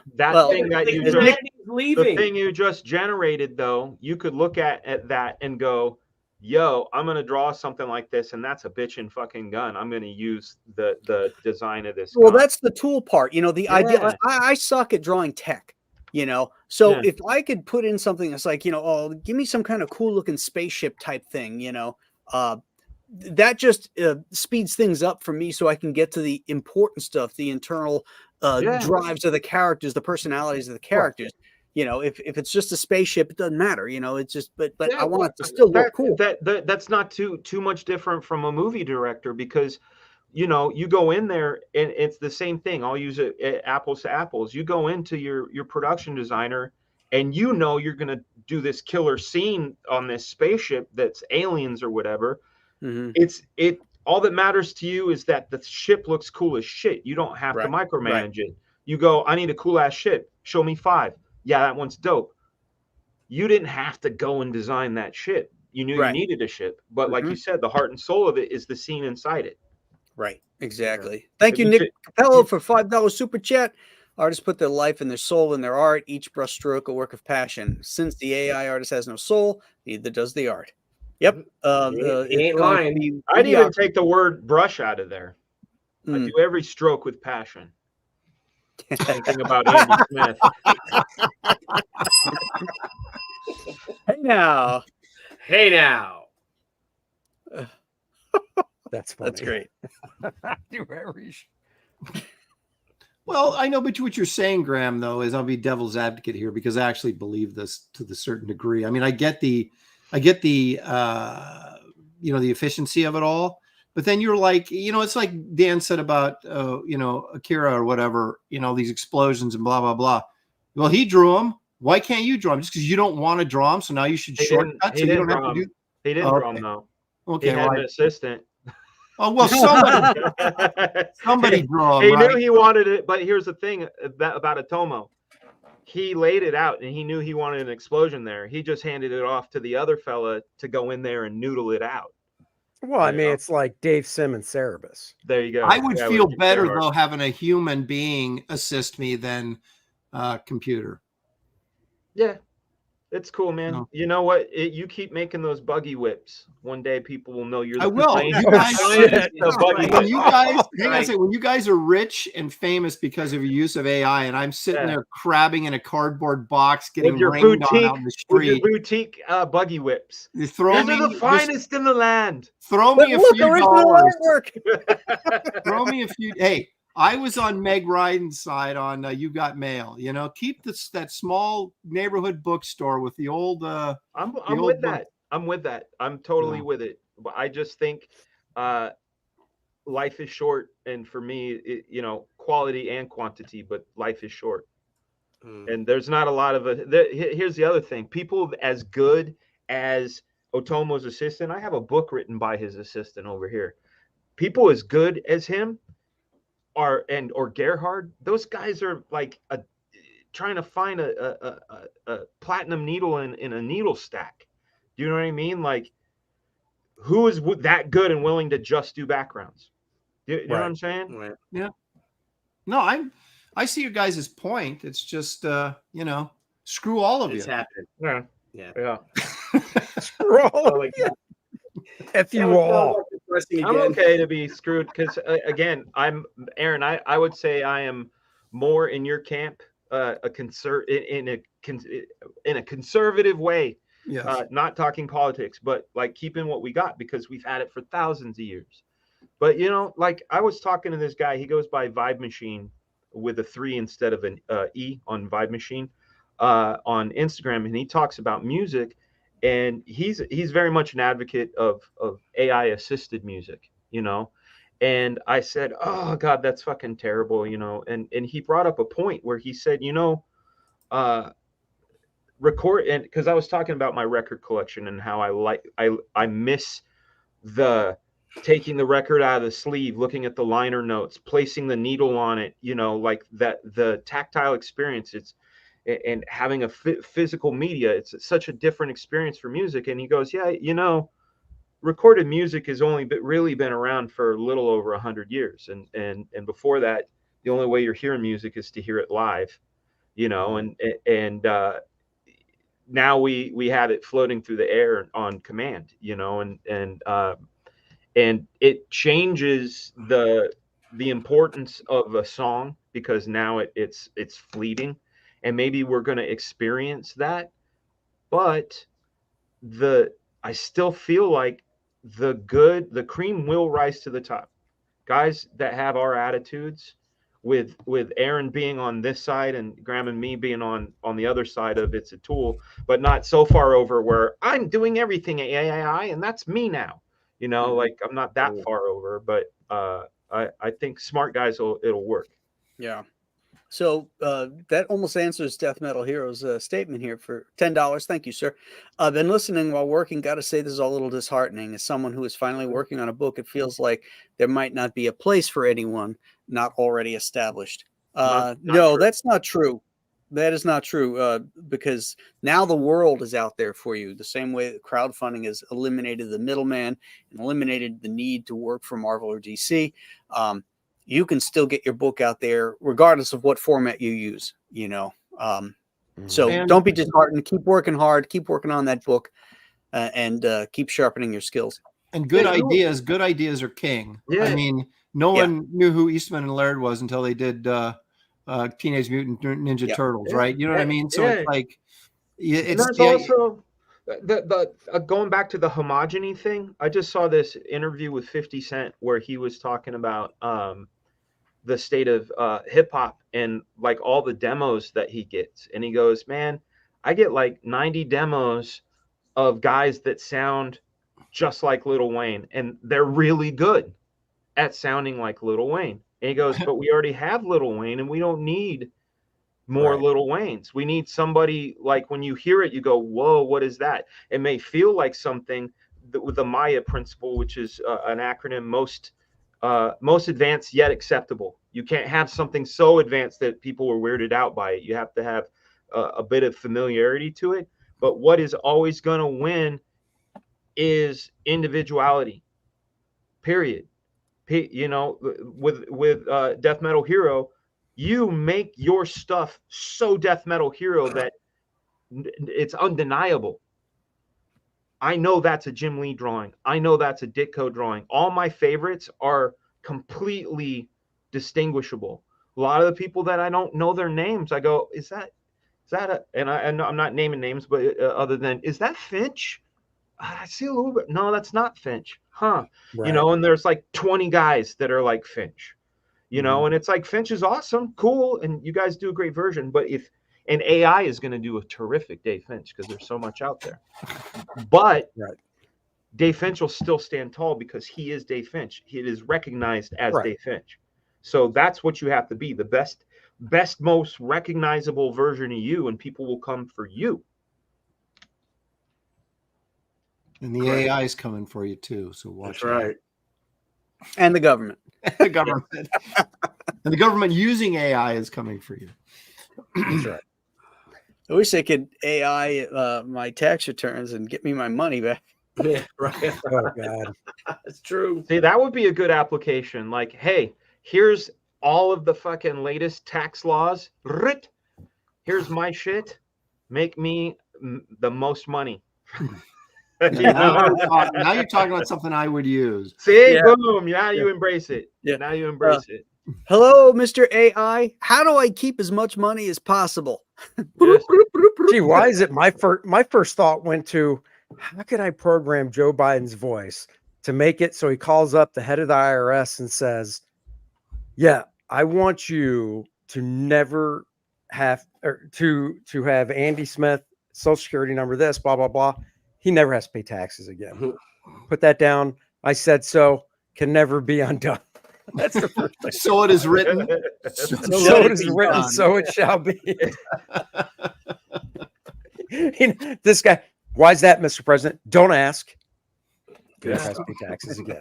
Because Andy's special. He's special. Yeah. Oh, special. He's friends with my son, Hunter. He got my son his blow. Oh, man. Yeah, why? I mean, why aren't they using it more? Maybe they are, but like, why aren't there cures for things? You know, like more cures. There's more money in treating some. I know. Yeah, absolutely. Believe me, I know it. Right. I know it. You know, I've been going through the medical system for the last few months, and I'm just like, oh, that's a ka-ching move. Yeah. You know. Yeah. Mr. Tucci, you have a question. I'm keeping the $2, but you get the question. Is there any more she figurines left? Okay. No. But shit. Debbie was we're talking to Winston today, emailing him, and he has 50 that he is saving for his conventions. So it's our 30th anniversary. So Debbie emailed him like, can we buy 30 of them? And he goes, but we're not doing any cons this year. So I wanted to buy all of them so we can have something for the shows, you know, and they wouldn't have the card and they wouldn't be the signature edition. So we'll see if he gets back to us and we'll sell them. And then we would just have them at cons. I'll let you know, or maybe on Kings or on here, and we do one if you want one. But he's holding out on it. He's holding out. So just out of curiosity, because I missed it, did you sell out Friday night? Yeah, man. Did you really? Awesome. Congrats, Nah. dude. That's massive. And then it was frozen on 18 though, because I don't know, it's something with PayPal and some people's things didn't go through, and we got a few returns, and then there was like 4 or 5 returns, and they sold out early in the morning. Oh, that's great. Great Renzini is at the office right now working. Thanks, Mike, for working. He goes, I got a sheet figure in my hands right now because they're all at our office. Hey, at least it's not one of Todd's toys. You know, Yeah. I've got Rob Liefeld's shaft in my hands right now. Oh shit! I got Rob Liefeld's shaft in my hand. So hello. Hey, that So deserves we're a gonna bell. try to. Leave it to Dan. We're gonna see if we Hey, can. you know, somebody used that shit on me. It was Dave Johnson, 1995, San Diego Comic-Con. Oh, the shirts, right? The shirt that said, Yeah. when that happens, I'll have my purple monkey in one hand and in the other hand, I'll be drawing him. You know, out of context, that really sounds, you know. Hey, well, speaking of that, I was talking to someone this weekend, and he said, Fragaboom, that you're going to SawCon? What's SawCon? Suck on these nuts, motherfucker. Oh my god, man. Vaughn, really good. Oh, look at Dan Really shaking his good. head going, shit, he got me. He did get me.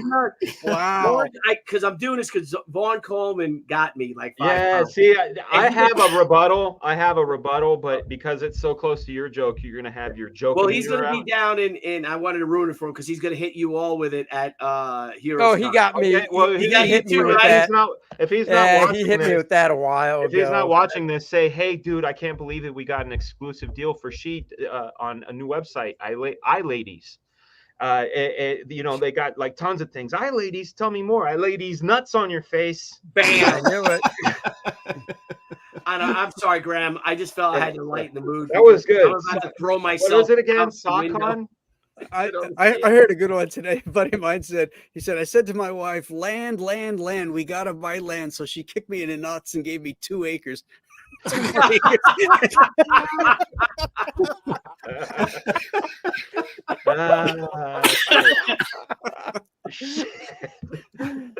Oh my What is it again? SawCon? SawCon. These nuts. SawCon. Yeah, so you got to hit like, so say it to like, I don't know, say it to anybody. That's say so it to Robert. good. Hey Robert, man, I heard Billy's going to be going to SawCon. You going to go? And he's like, what's SawCon? You're like, SawCon these nuts? Aaron, I tell you, the next time you talk to your son Josh, you got to go, Josh, you're going to SawCon and just lay it on him. No, I don't think I'll do that. It'll flip him out. He'll be like, Dad. I'm definitely using it on Harrison. You know? God. Harrison will use it on everybody then. You know he will. The next show. Mr. Childo. I mean, my God. Yeah, we got to do it. We got to do it to Baron on Kings. He'd be like, yeah. Where's that? What? Where? Well, if they invite me, I guess I'll go. Even if you say SawCon these nuts. I'm gonna do the iLadies to Debbie tonight. You do. Honey, I think we're. I'm not gonna do it. I'm gonna say it to her. Yeah, I think we could get the figure on iladies.com. I'm gonna be like, yeah, I got an interview request to be on iladies.com. It's like, oh, it sounds like iLadies. I got to do it in front of the boys, though. You got to do it in front of the boys. So what did you say? iLadies nuts? What on your face? Oh, yeah, on your nuts face. On your face. Hey, Deb will give you the 2 acres, man. If you. That's right. Next thing you know, she'll be like, "You want to buy some land? Here's 2 acres." Well, Debbie has her Arbonne thing, and she's all dressed up. She's got like heels on, like pumps on. So I guarantee she'll take it off, and she's gonna hit me right in the friggin' head with it. She's famous for that. The chancla, dude. Since college, I'll be talking to my family, and everyone will be, and I'll be telling some story. It's telling something, and everyone watches her, and she just goes like that and takes off her heel, and when I'm not paying attention, she goes, it hits me. And they all start backing up. And Billy's And like, they "Oh would- shit!" That's an No. angry Russian. Oh, she's not Russian. She's Polish, Lithuanian, German, Catholic, and mean. That's what she is. And mean. And mean. Hey, In my that wife's order. part mean. Wait a second, Helen's part mean. What's going on? They're Everyone's related. mean but Shelley. That's right. Huh? Everyone's mean but Shelley. No, Shelley. Shelley can be mean. They all can. They all can. Oh, Oh, ask her if she wants to go to SawCon with you. oh my God. Yeah. Hey, that's something you should ask her on the next Aaron Live Sunday night. Oh, Yeah, gosh. you know, Oh, can I Billy- send this? Can I? No, I can't. Yeah, do that you. I mean, that was like literally. I was like, when you said that, I'm like, did I get an invite? I'm like, I don't. Well, I thought it was legit too. Yeah, Until I don't remember that. You know, I That's just, because I'm a liar. Gentlemen, I just want to point out that this has to be a show that's going to be in the record books for us, because we, as the professionals, we have not gone off the rails for an hour and 31 minutes or hour and 31 minutes. The last minutes we went completely off the rails, and now we're back to where we are.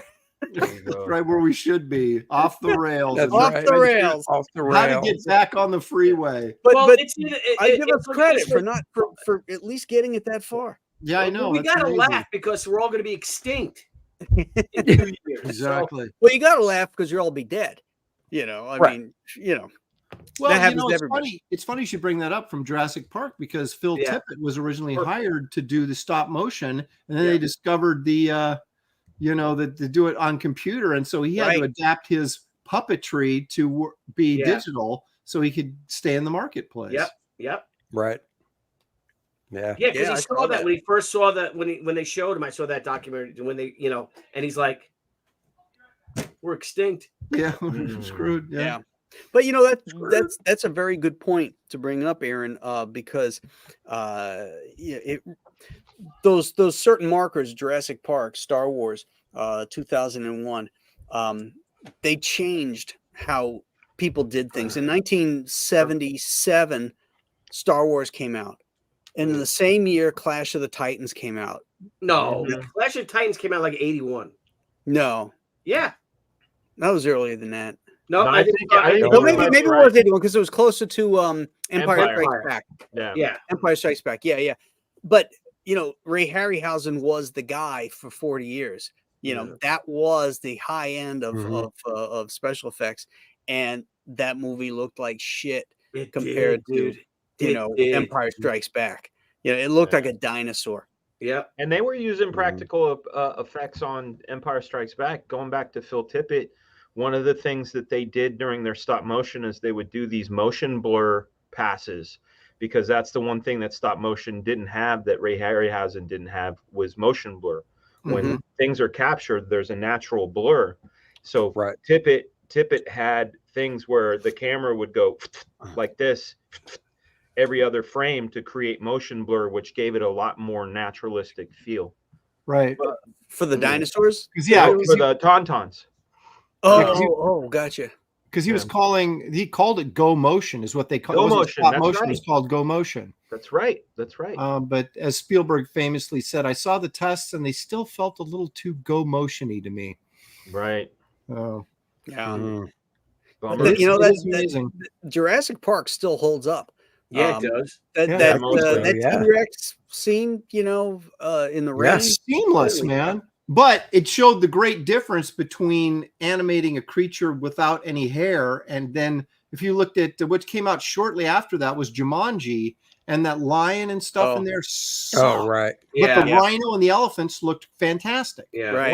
One of my Right. friends who's got an Academy Award for being a visual effects supervisor, he told me something that kind of blew my mind, and it's kind of piggybacking something that you said, Graham, is that a lot of these things beget the next technology or beget the next thing, and you know, I think about Terminator 2 Judgment Day and how that you know, was almost the first character that moved like that, you know, set your head spinning. Yeah. But my friend Ben, his name's Ben Grossman. He got the Academy Award for Hugo, and he does everything for Scorsese. He's freaking brilliant. But he worked on a movie called Hollow Man 2. Did any of you guys see that? Oh yeah. Okay. The only reason Hollow Man 2 was Invisible greenlit, Boogaloo.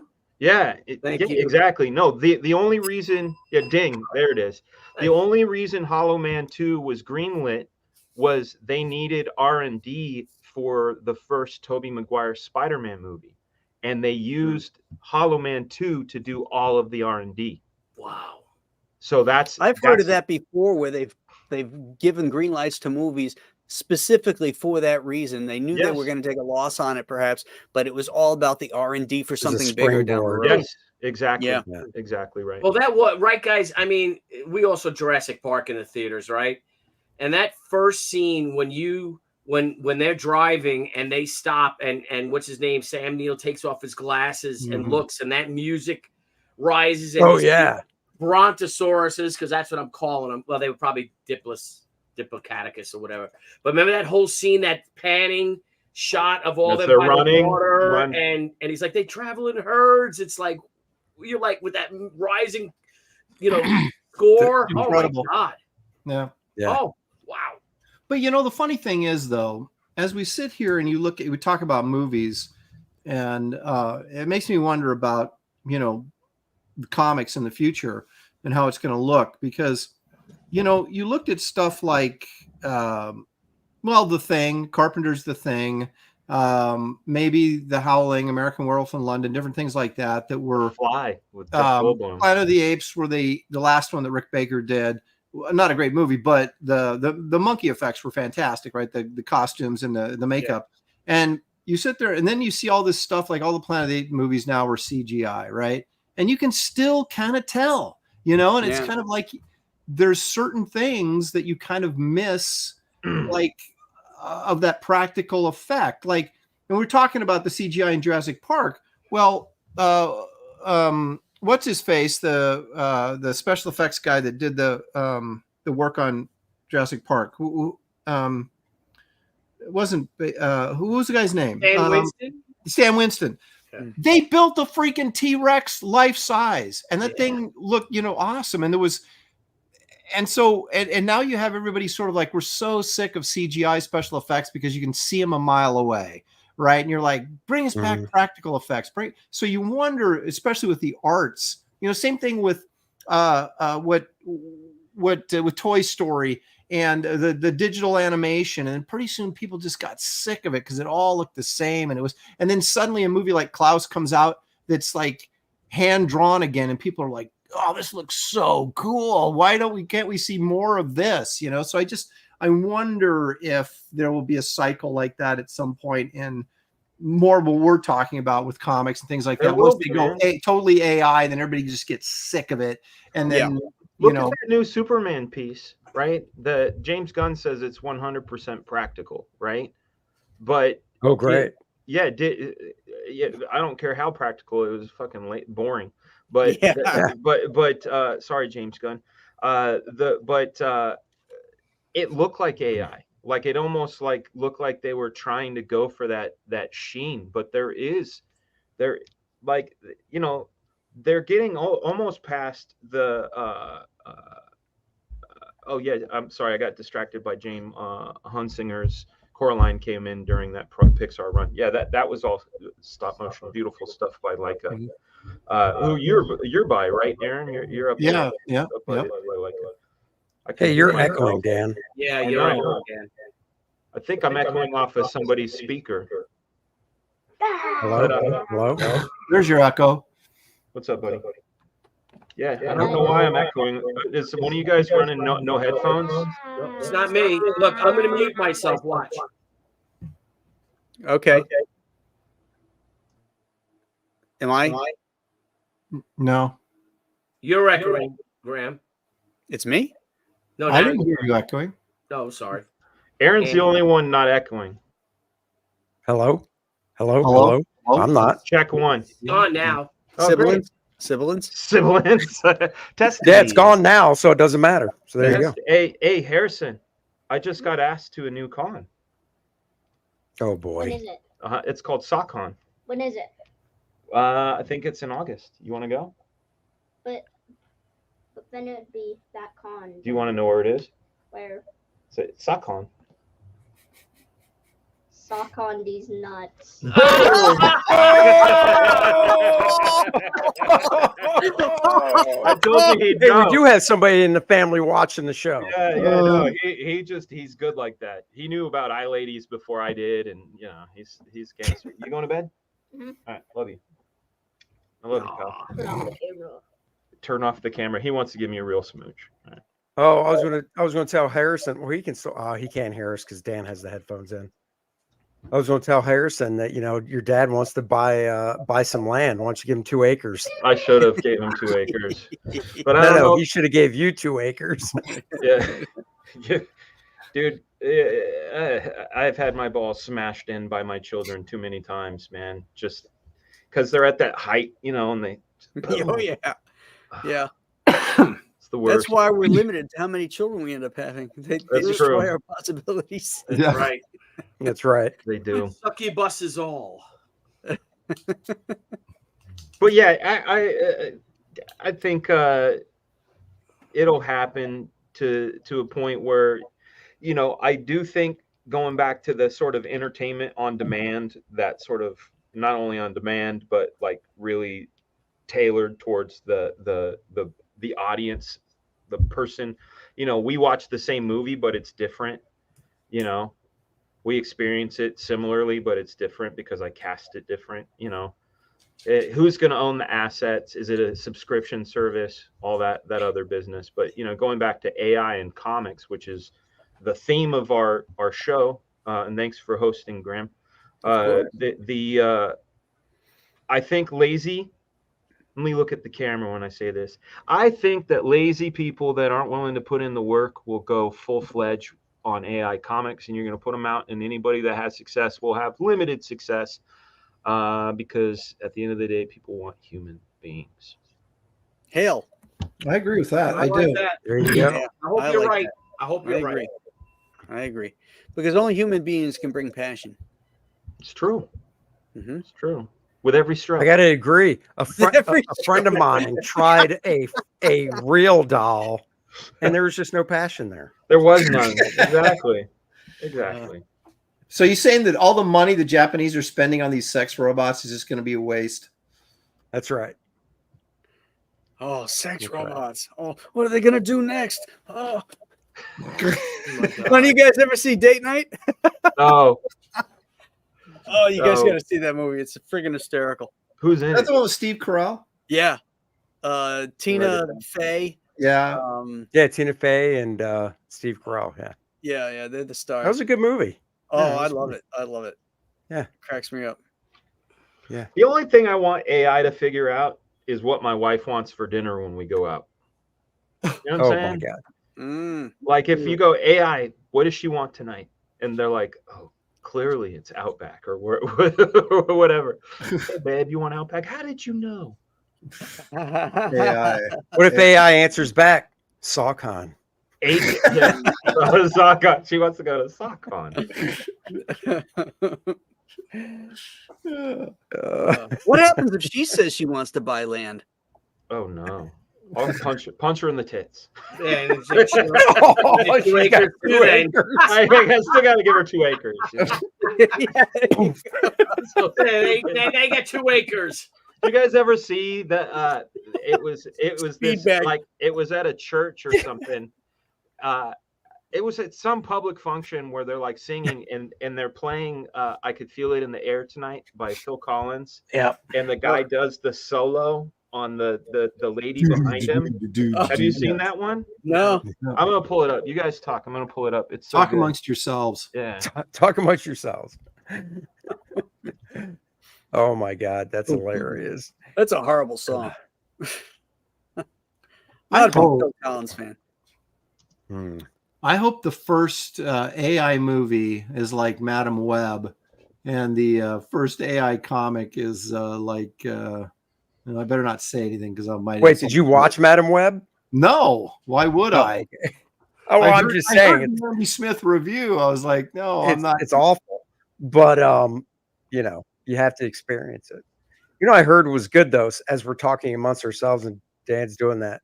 I heard the Tom Brady roast on Netflix was hilarious. I heard that too. All right, I'm So, gonna share my to screen watch now. And when I want to share, wow, Is this gonna not get me even 6 p.m. and demonetized, man? Aaron's about to go to bed. Yeah, I know. Are you ready? I'm ready. All right, you guys ready for this? Is this going to get me Already. demonetized? It won't. It's gonna go by so quick. It's gonna go by so quick. All right. Here we go. That's what she said.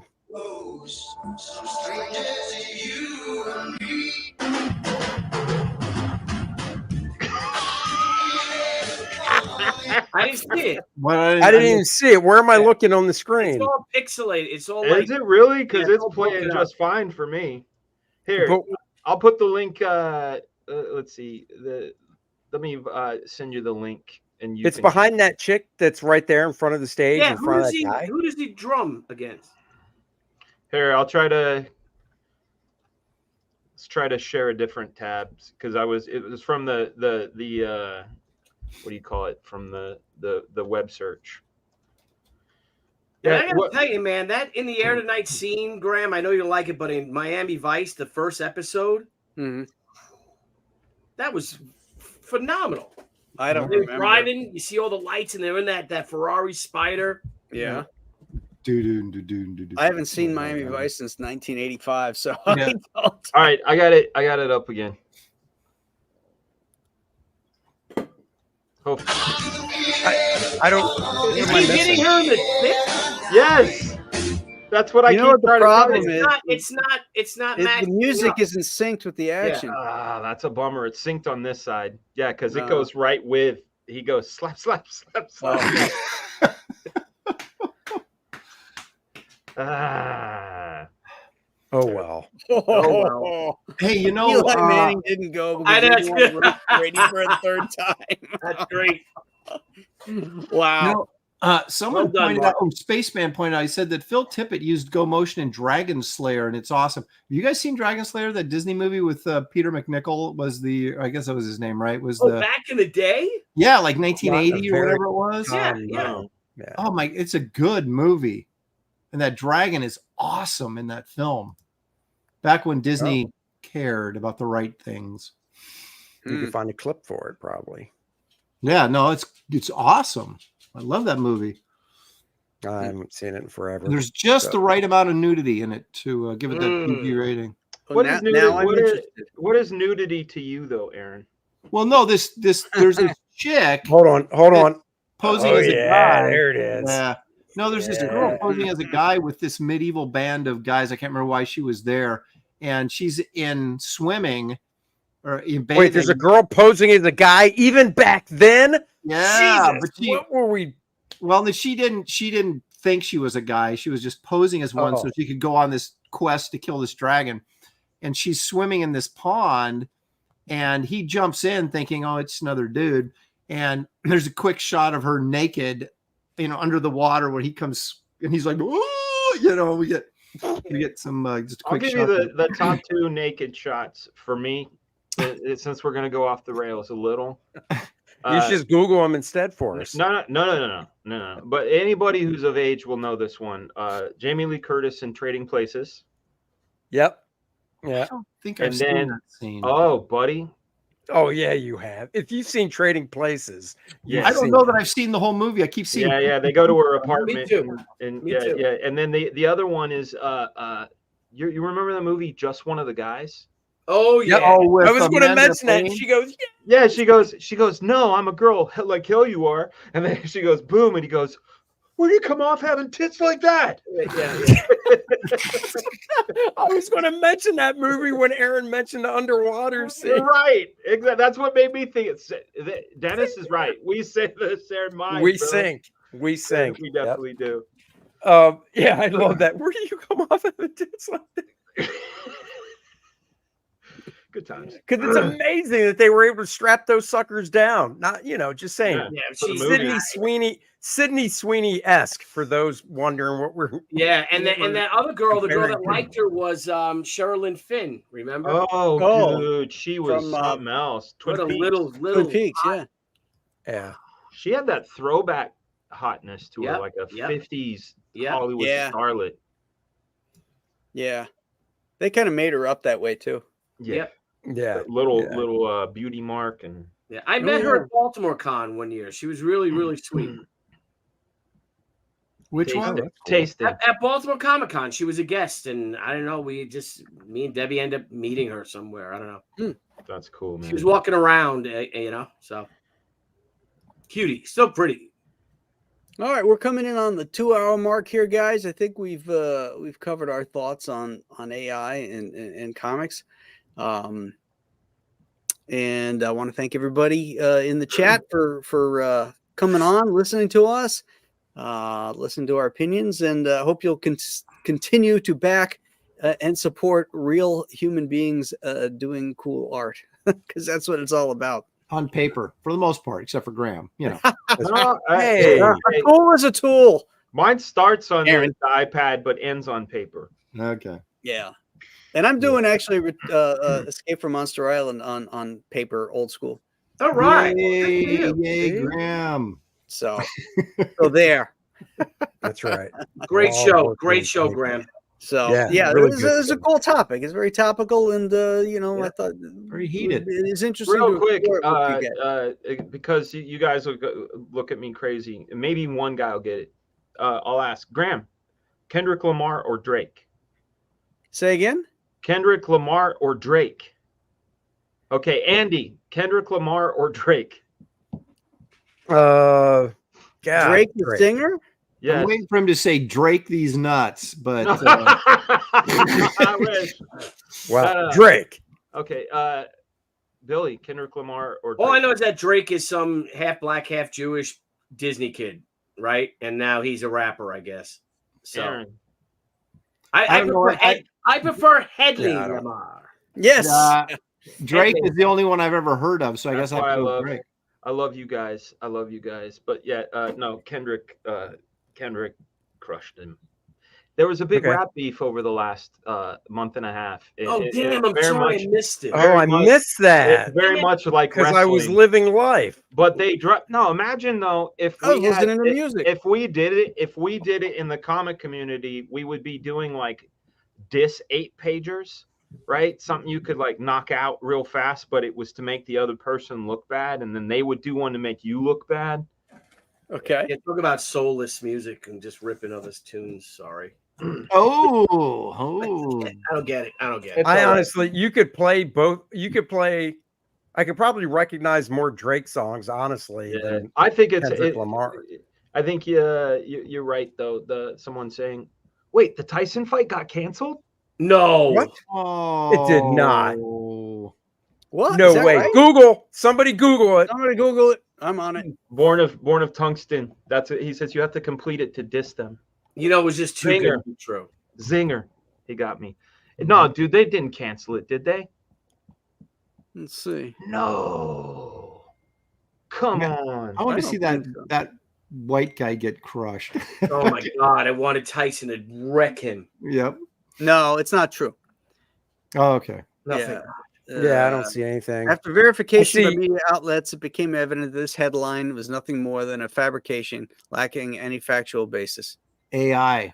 Hold on. AI canceled it. Damn them. Mhm. I see a headline from GB News that says Jake Paul makes grim death warning to Mike Tyson. Yeah, Jake Paul reiterates respect for Mike Tyson, but says he has to end him. From 2 days ago. God, they wouldn't Yeah, I cancel. saw There's that, just yep. too much money to be made for either one of them. One of us has to die, says one person. It's gonna be the white guy. Oh God, yeah, dude, Tyson, man. Unless he's getting no, there's nothing worth sullying your legacy. Tyson's got a solid legacy. Yes, he bit an ear. Yes, guys, he bit an ear. He went to prison, sure, but he's still Mike Tyson, Yeah. right? Yeah. If he goes and lets some YouTube boxer beat him, very It sad. ain't gonna happen. It ain't gonna there's no happen. way. It ain't gonna happen. Just watch the training videos. Yeah. Oh yeah. Yeah. Yeah. Well, that Jake Paul guy doesn't even know how to box. That's the thing. And Tyson does. He's got to, if he takes him out in the first round or two, he'd be fine. If it goes longer than that, at 60, he's going to run out of steam, would be my guess. But I just can't see it lasting more than a round or two. I want it to last 11 seconds. Yeah, that's exactly. I want it to be like a Golden Age Tyson, where he just comes right out and clobbers the guy. Yep. Yeah, those were like double-edged, right? Like people paid like $100 in 1989 money to watch 4 seconds. Hey. Yeah, Right. Boom. Huh. I guess that's it. Hi. Say I hi. haven't even eaten my submarine sandwich yet. I give a good 30 seconds for I'm free. still waiting on the hot dog vendor. Right? I know. Yeah. You get one sip of your beer, you're like, this is gonna what? Yeah, he's gonna be Jake Paul will be at SACCON. You have fun? Where's Jacob Paul gonna be? At the SACCON. at SACCON. Hey, Oh, ask we got an Deb, interview. We got somebody in an interview with us. It's a big site called iladies.com. No clue. Or is this a joke? A lady's nuts on your face. Take your shoe off and hit him. Take your Remember shoe the off, shoe? man. I was telling about the shoe. Yeah, Don't take hit your me shoe with off. the shoe. Thanks a lot, Andy. That's just, take You're off the shoe. welcome. Watch. You know what? I'm just amused. Oh, here it comes. Oh, shit. Deb, perhaps you don't know. There it is. Ding. Ding. At least it's not a stiletto. That would go right through. I know. That guy, she used to wear stilettos. I can't balance on stilettos anymore, unfortunately. I know. I can't either. Hurts my She would ankles. make me.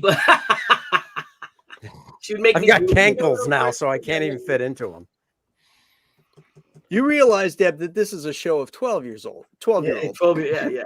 I do. But Our did get average invited- age is 12. My husband is Well, it's like 12 and a half. Aaron gives us that half. We did get invited to SawCon. Have we done what that SawCon? is. SawCon D's nuts. Now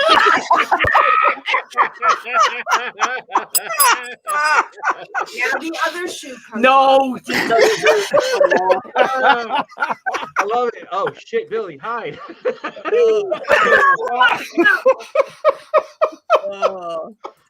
I just like to give Billy the Brass Balls Award for going in twice.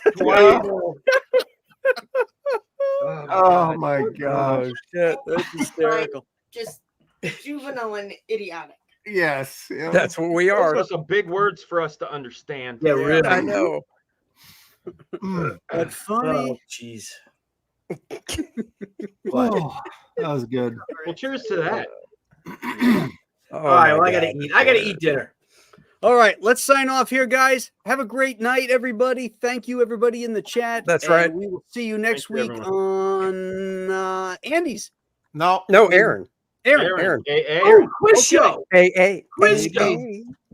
Maybe one of the Hey, categories is going to be D's nuts. All right. I'm getting 2 more acres. Yeah. Hey, what do you guys think about getting your comics, sending them out hard copies on CDs? CDs? See these nuts on your face? Oh! And Reel with that, us my in. friends, we Reel say us in. good night. Good night.